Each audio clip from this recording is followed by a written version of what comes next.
Yes. Do you have more of those cards of weights? I do. For which one? Maybe. Let me see if I can find some really crappy ones. Yeah. Okay, so should I go full dark? Yeah. Is that better? Okay, so let's talk about a couple things here. I want you to. Is this noteworthy? I'll put the notes up. I'll put them up. I don't think you need to. I'll put all the PDF stuff. You might take a couple, but mostly just try to kind of pay attention so you'll remember how to do this in the future.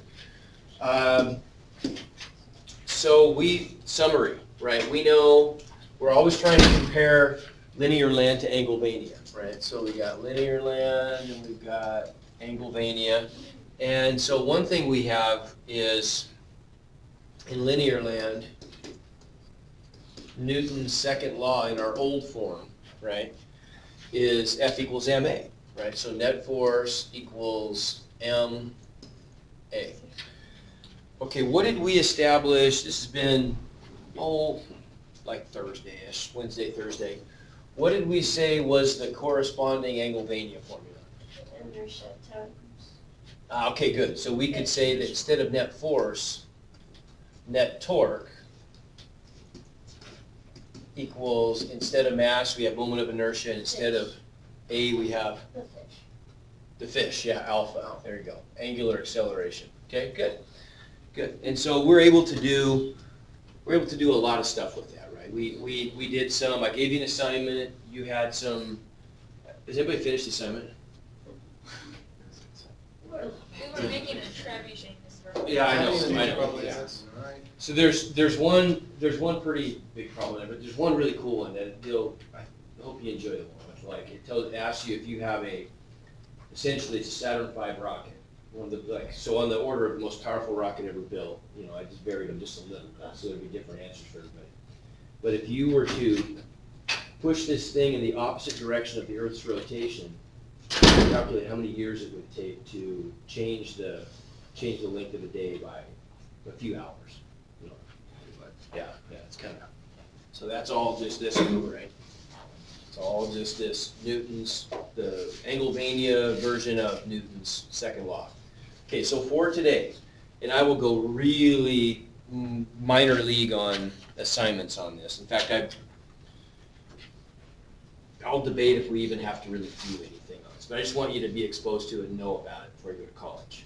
I know we're getting down to the wire and everybody's pretty busy, and I don't want to stress you out too much here, so. What about if we wanted to calculate network? We want to do a rotational version of network. So let's do some thinking about this. If we wanted to do network in linear land, what is that equal to? Force times, okay, so we could say that's equal to net force times displacement, right? And I don't even really need, well, okay, I don't even really need the vector hats on this, do I? Whoops. Because it's not it's a scalar thing, which is nice. Okay, so we want to come up with the Angulvania equivalent of that, all right? So let's start off with, to get to that place, let's start off with, on this side we'll start off with the same thing. We'll say network is equal to force times delta S. Only let's make a little change here. Let's do something. Let's multiply by 1 in the form of R over R. But I'm going to group one of the R's with the force and one of them with the delta S. Okay. Now let's make the assumption here. We're going to be very convenient about this.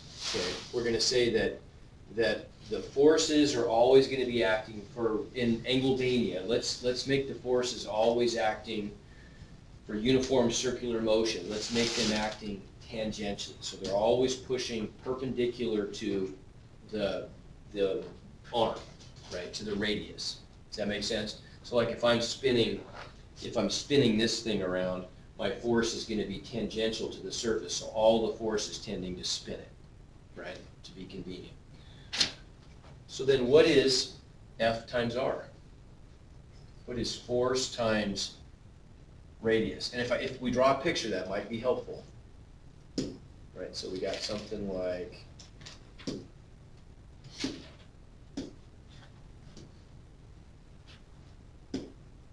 so this is the radius, and this is going to be, let's say, our force. They're at right angles. So what is F times R then?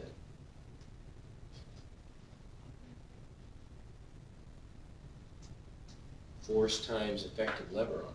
What's that? You might as well call this R perpendicular. What is that? Torque. Torque. That's just torque, isn't it? Right. So this ends up being torque. Now go back to pre-calculus or trig. What is, if I'm moving some distance along this circular path, so it's arc length, that's theta, isn't it? Theta divided by R, or arc length divided by R is just theta. So we end up with torque times angular displacement. Okay, so that's kind of cool. We end up with something that's important. So we get one version of work in Angulvania. The corresponding version is work, rotational work, equals net torque times delta theta, angular displacement. Okay, good stuff. Okay, so let's think about this now. Net torque, you already told me, is equal to I alpha, right? So let's take this expression right here. We know that net work equals tau delta theta. Okay, let's take this.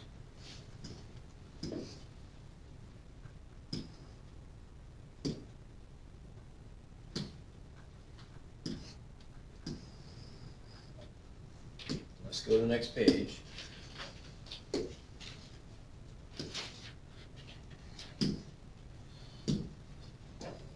And let's use our definition of torque, right? Our second Newton's second law definition of torque, right? Of net torque. It's really net torque. So then that's just equal to I alpha, right? Times delta theta, okay? All right, so let's leave this for a second. Okay, let's go back to our Angulvania version of some kinematic stuff. Okay, so let me add another quick page here. So once again now we got linear land and Angulvania. And let's write down our 4 versions of the kinematics relationships, equations, right? So the first one in linear land was what? Delta S equals what?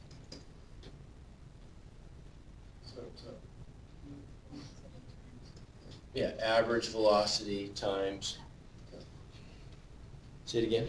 Time, okay, good. So the Angulvania version, delta theta equals,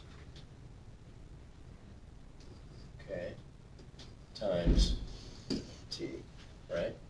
Equation 2, that was a delta v, right? Yeah, we had delta v, that's what we call this one, is, or we wrote it as v equals v naught. Either way, you can either write it this way or you can write it as v equals v naught plus what? V minus v naught is delta v, same thing. What?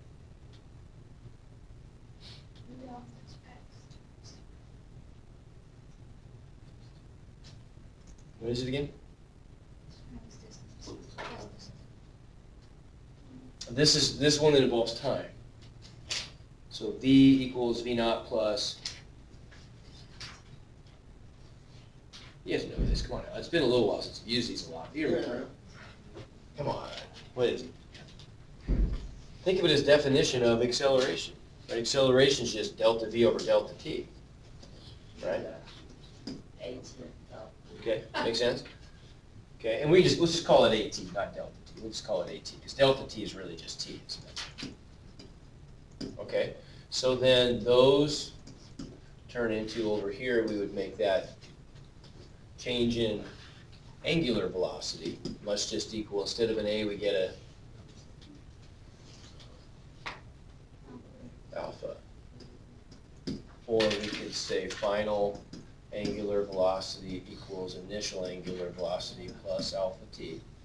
Okay, good. So so those go together. So there's 1, those are 2. What about 3? That was another displacement one. Delta S equals, this was the quadratic one? V naught T plus 1/2 a T squared. Good, so that's going to become delta theta equals omega naught T plus 1/2 alpha T squared. And then finally, number 4 was the oddball, right? 4 was the one that didn't use T. Remember this one?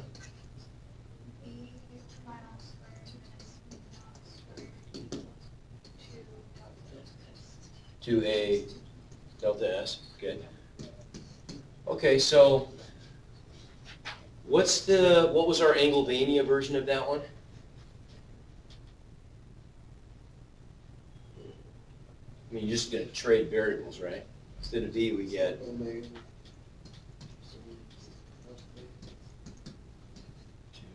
alpha delta theta. Okay, so we did something like this before.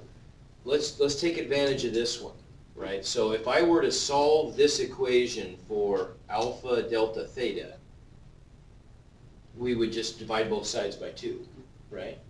So I could write that as the whole thing divided by 2, common denominator, or I could split it up if I wanted to. I could write it as 1/2 omega squared minus 1/2 omega naught squared equals alpha delta theta, right? Okay, so if I plug that into here for my alpha delta theta, look what we end up with. I times 1/2 omega squared minus 1/2 omega naught squared. What if I distribute the I? What's that start to look like? Yeah, it starts to look like changing kinetic energy, doesn't it? Right? So we end up then with net work equals 1/2 I omega squared minus 1/2 I omega naught squared. And so by extension here, this is really a cool way to think about this. By extension, we recognize that these have to be the expressions for rotational kinetic energy, right? That's pretty cool. We do a lot of stuff like that in physics, right? So this tells us that's rotational kinetic energy, and that's got to be initial rotational kinetic energy, right? Okay. And so then, we've got another way to write net work is the change in rotational kinetic energy. Okay, so let's think about that. Now this brings up some really interesting scenarios for like engineering stuff, okay? So let's think about some ways, like if you were, let's say that you wanted to store some energy, right? If you were on a frozen pond and the surface was really slippery, and let's say you had a metal puck big metal puck that you're going to slide around, you could theoretically, store some energy by just harnessing some work in some way and pushing that puck across the pond, and then you've turned you've done work on the object and you've invested some kinetic energy in the object, and then all you'd have to do is run after it and recapture it, right? You could use the energy of that thing to push on another object and do some useful work. So you could store the work in the motion of the puck on the pond, right? Is that very practical? Probably not so much, right? Probably not so much because it's not contained. It just keeps going in some direction. So how could you contain the kinetic energy? What are some systems where maybe you could contain the kinetic energy? I mean, I guess if you were to put something into orbit around the Earth, you know, you could store the orbital energy, that kinetic energy that's stored as it moves around, right? Or gear, okay? Or say it again. Gear. Or a gear or something like that. Okay, but so now we're starting to think about a slightly different kind of motion, though. Because if we've got an object rotating around the Earth or we've got a gear moving around, that's not linear motion anymore. What kind of motion is that? That's rotational. Yeah. Rotational motion is far better suited to storing energy because nothing goes anywhere, right? The displacement in an angular sense just means it's spinning, but you can keep it in place, right? So one possible, if you're interested in like car engineering, so one possible way that you could store kinetic energy on a car would be to do what? You can store it electrically, and that's what we've done, and it's a great way to do it. But what's the disadvantage of storing energy electrically in a battery? Say it again? It dissipates a lot, yeah. A lot of it dissipates, and it's not super efficient. I mean, a lot of the energy, like if you have recoverative braking in a car, you put on the brakes and you just run a motor backwards so you can charge up a battery. You lose a lot of energy that way. So can anybody think of a physical alternative to a braking or to a battery in a car for storing kinetic energy? What could you do? Wind it up. Wind what up? A spring. Well, a bungee cord. Well, okay, so you could store some elastic energy, but there's gonna be a lot of energy loss with that too. Well, what do you think you could do? Walking on top of the hill. True. What could you do? What were we just talking about this stuff, right? So rotationally, you can store energy, you can store kinetic energy with rotational motion in angle mania, just like we did with linear land motion, right? A rotating battery. You could have a, well, I mean, maybe you will, but you could even just have, you could spin up a flywheel, right? You could spin up a flywheel inside the car. And if you spun this thing up to really, I mean, if there was a gear in it, right, so you could spin this thing up as it spun faster, you would change the transmission, so you could spin the thing faster and faster and faster, right? I mean, you could store, theoretically, unlimited amounts of energy in the car, and this has actually been piloted. People have thought about this. Now, we haven't gotten far enough yet to talk about this, but one disadvantage is I think I took my wheel out of here. If you, and I'll let you guys mess with the wheel. Before the end of the year, you gotta mess with the wheel if you haven't already. When you, and you can even get some sense of this by riding a bike, right? Like when you ride a bike, what do you have to do to balance when you ride a bike? Not much. Not fall. You have to not fall, but anybody is gonna fall unless they do what? I want speed. Unless you get some speed, right? You have to have some speed to balance. How come?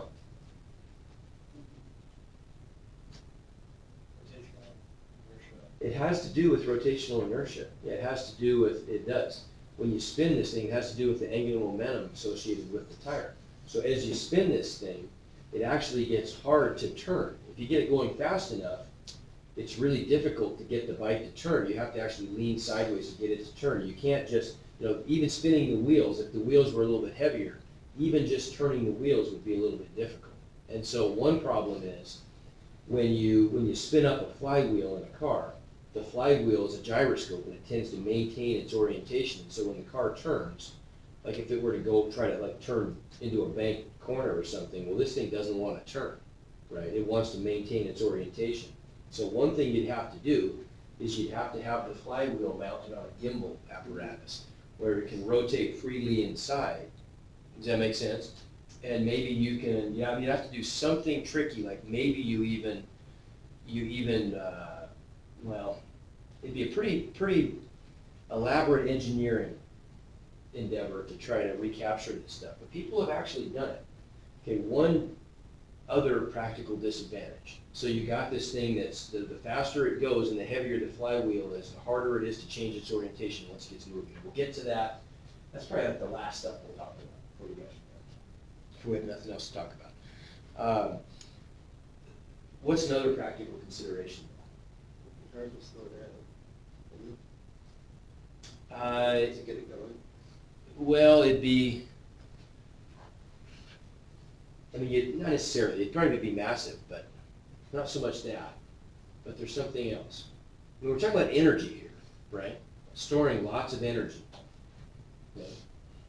We did an example in here where we didn't actually do the calculation, but we got an idea conceptually that if we threw a glob of cookie dough fast enough and it landed in some kind of a receptacle that triggered it to close when it landed in it, if it was going fast enough, we could cook the cookie, right? How come? It's energy, right? It's energy, and so when we convert that kinetic energy from motion, it's going to turn into heat, right? It's got to go somewhere. And so, you know, there's enough energy there to actually bake the cookie, right? Well, if we're storing all this energy in some rotating apparatus, what could be the danger of that? Cooking.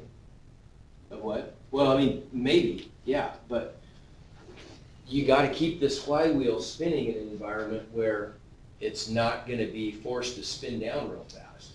Because what if something failed in the suspension in there, or in the however you're going to, whatever the axle is going to be on this thing, that's going to be spinning that fast. If, let's say it was a physical bearing. If it's a physical bearing and the bearing started to wear out, you know, like a ball bearing, yeah, you're gonna take all this energy that's contained inside the car, and you're gonna turn that into other forms of not so nice energy, right? I mean, parts are gonna start flying everywhere, and there's gonna be a lot of heat dissipated. And so that's one of the things that happened. What do you think would maybe be the best way to contain that spinning disc so you can minimize friction? Well, what do you think? You're going to get magnets, right? You could use magnetic levitation, right? You could create ideally you'd want to have like a superconducting magnet in there. So you have to have this thing cooled with liquid nitrogen or something. So you could have this superconducting magnet that's going to hold this thing in place, right? And that's pretty good. If the fields were robust enough, you could keep this thing contained in the magnetic field and have it spin if it's a vacuum with virtually no friction, right? Okay, but then how are you going to create those magnetic fields? With a battery problem. So what if something goes wrong and the fields start to fail? And this is what happened in the test car where they were doing this.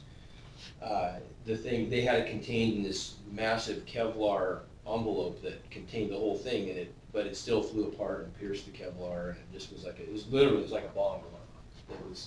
It was extremely destructive explosion. Because all that kinetic energy was, in a relatively short period of time, was released, right? But that is a viable, you know, for a car it's a little tough. It's a little tough. But there is a way that it might be a little more useful. Cars move around, you know, they have to have people in the car with the engine, and so it's probably, I would guess, that the physical flywheel driven efficient car is probably never going to be a reality. But one thing you could do, we got some other issues. And these are real practical issues, like what if we want to, which we should want to do, if we want to start using more environmentally friendly forms of energy production. Okay, like what are some examples? Solar.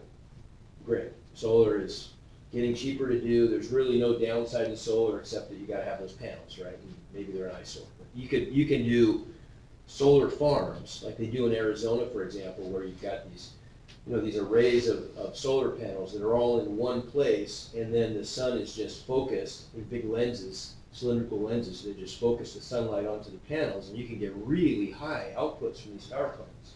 That's one. What's another one? Wind. Okay, you can do wind. We see that a lot around here.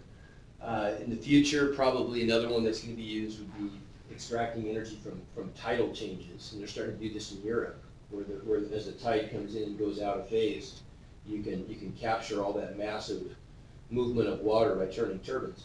Okay, what's the disadvantage of everything we've talked about, practically speaking? Take solar. Depending on the environment.